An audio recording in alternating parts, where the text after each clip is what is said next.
What's going on, people? How you guys doing, man? It's Renal Colleagues. I am back with another video.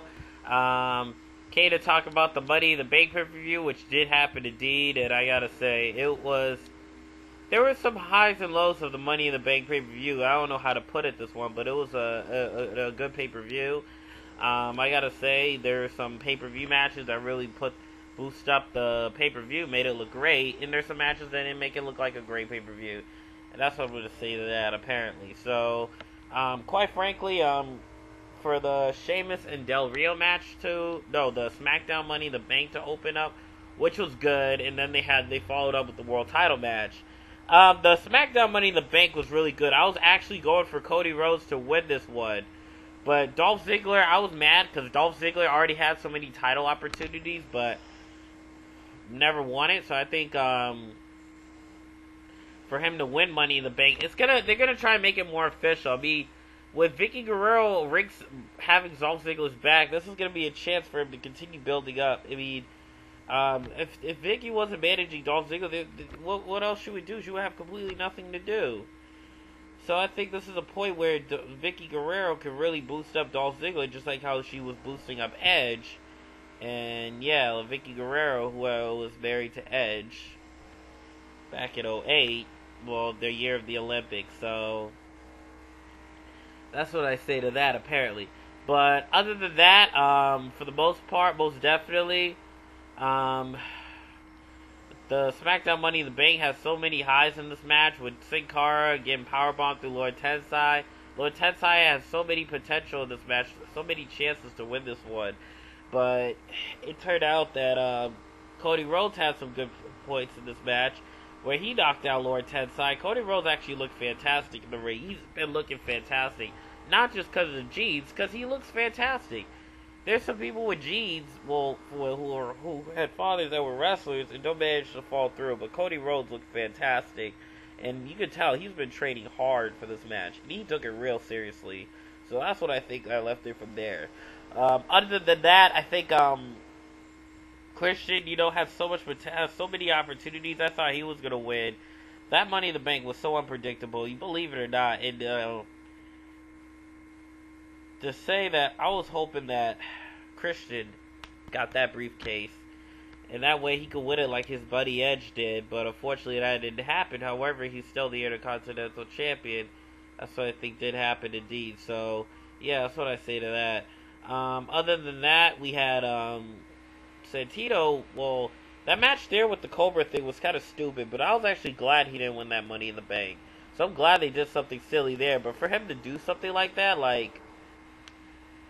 oh my gosh, man, that was just completely, that was a relief, to be honest, because I thought he was going to climb that one and win the Money in the Bank. That was a complete relief. I know people saying it's dumb, and Santino's a terrible United States champion, but oh my gosh.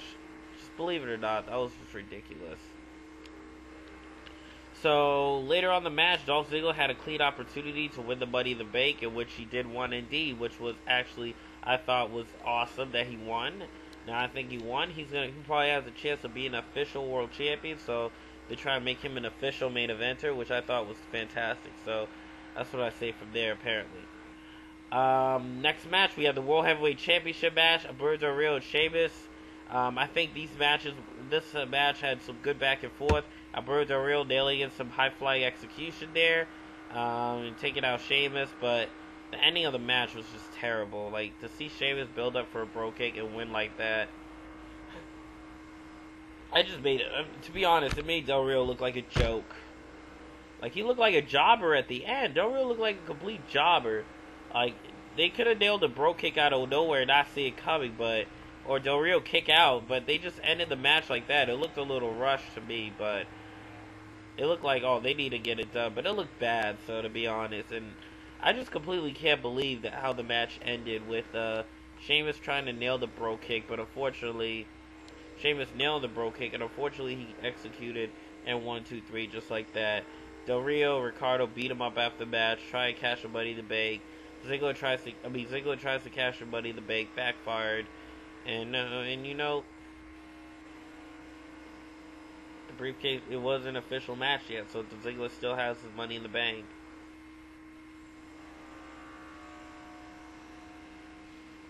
Alright, so yeah. Other than that, we have the next pay-per-view we had. I mean, the next match we had was the. I think it looked kind of rushed, but I think it was Ryback. No, Ryback versus Tyler Rex and Kurt Hawkins was a good match, but to see Ryback get owned like he did, it was a great match. You had numbers game, but Ryback somehow was able to overcome that. And the chants from Goldberg, if you haven't noticed, they get those Goldberg chants. Because they call him the wannabe Goldberg. But he does look like Goldberg if you really picture it. He does look like Bill Goldberg, believe it or not. But yeah, other than that, what was I going to say? Other than that, yeah, Ryback does get the victory. So, yeah, and that's where it goes from there. You just completely dominated Rex and Hawkins. No Brodus Clay, so I'm glad they didn't have a throw-in match. They had the 6 Divas tag team match. Eve, Beth Phoenix, and Natalya versus Layla, Caitlyn, and Tamina Snuka. I thought that was a good match, but to be honest, Maxine leaving the company, oh my gosh, she could have been one of the top heels, but she walked out. Bella Twins ended up walking out of the company. Those are like their 3 top heels. So Oksana is another heel, and they only have 4 heels so far. So I'm hoping they turn either Tamina Snuka just turned face. Oksana, however, Alicia Fox, however, did turn babyface when she teamed with Alicia Fox in a tag team matchup, unfortunately. So, hold on one moment.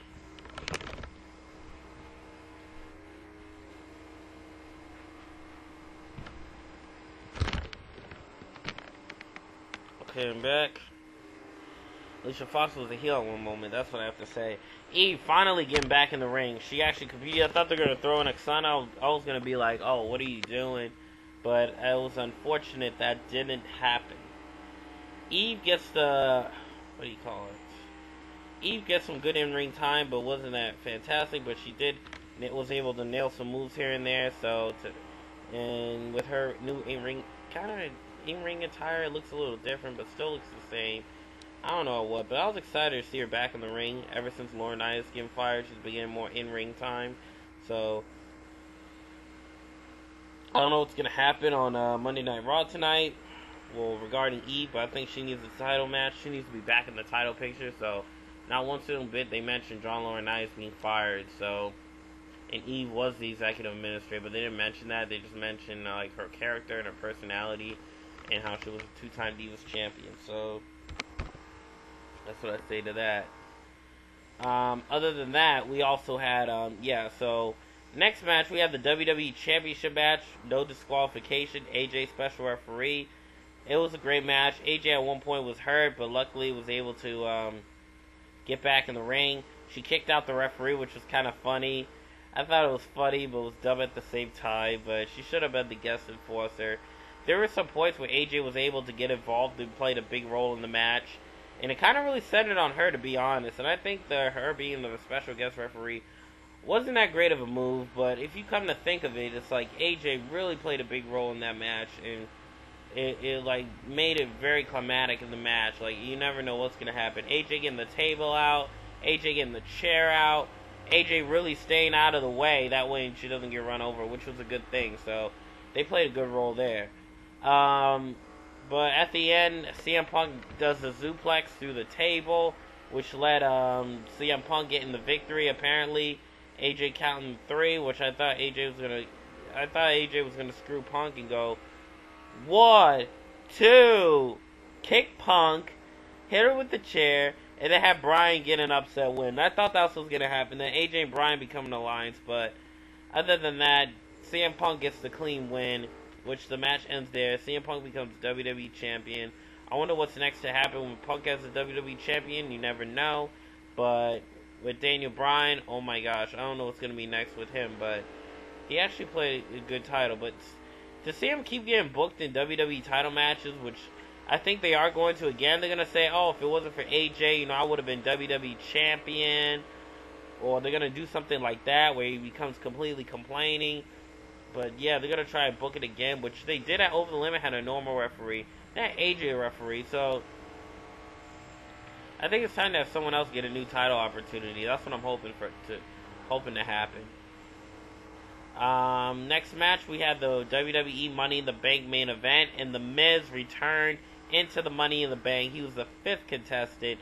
5 people in the Money in the Bank wasn't half bad. If it was 4, oh my gosh, that would have been dry. Randy Orton could have been in. I thought he was going to return, but yeah, for the most part, the Money in the Bank was very good. It was very interesting. It had some highlights, mainly with Chris Jericho with some high-flying moves, code breaker, high-flying executions. Big Show doing his powerhouse moves, which wasn't as interesting because it was a Money in the Bank. You usually do high-flying, interesting moves. But the Big Show, for the main part, was doing powerhouse.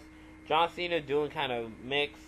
And, who else? Kane, also doing powerhouse moves. And, I think, Kane and Big Show, they're powerhouse wrestlers. Chris Jericho is kind of a high-flyer, technical wrestler, but that's what I think for the most part. So, and The Miz is kind of like a showman wrestler, a show-off and a bit of a technical wrestler, too. So, that's what I see for the Mr. Miz. But Mr. Miz actually looked great in the match. Big Show had some attacks on Chris Jericho, John Cena. There was some points where he dominated the match, but John Cena took him out with the attitude adjustment. Big Show comes back. I think for the most part, like they actually made it interesting. They made it look really good, mainly because of Chris Jericho, who could be kind of a high flyer. The Miz, who also is kind of a high flyer too. And if you put them together, you can see where the cookie crumbles, and that's for the most part. And the commentary is okay, but they make it look like it happened for the first time. But they have to make it interesting. That's why John Cena lifted a Big Show attitude adjustment through a table was fantastic. It wasn't like he did it in the ring on the floor. No, he did it on a table. He threw the Big Show through an announce table. Have you ever seen the Big Show get thrown to an announce table before? It did happen in the past, but I probably didn't catch it though. But for the most part, I really think, to be honest, that the Big Show, played an okay role from there. And John Cena, Big Show, actually played a good powerhouse. I thought he was going to win Money in the Bank, but turned out that didn't happen. And there was a point I thought Chris Jericho was going to win, but that didn't happen. John Cena won. I don't know what's going to be next with John Cena. I think John Cena should turn heel and cash in the Money in the Bank on Punk at one point, and then become the new WWE Champion Cena, and then have Punk invoke his rematch clause. You never know what's going to happen, but John Cena win the Money in the Bank. You never know what's going to happen, but hopefully it's not very dry. They put some moist into it. And if they did cash in the Money in the Bank and put build-up into it, never know what can happen. But hopefully he doesn't lose and be the first one to cash his Money in the Bank and lose the title match. So, never know what's going to happen. Cena does have potential to play a great heel, but I don't think they're going to turn the heel soon, because the Big Show was playing a great face, irritating the crowd. But he turned heel. So, it wouldn't make sense for John Cena to turn heel quite yet. So, that's what I'm going to leave it at there. So, yes, this is my Money in the Bank review. Hopefully you guys enjoy it. And I will be catching you guys later. Peace out.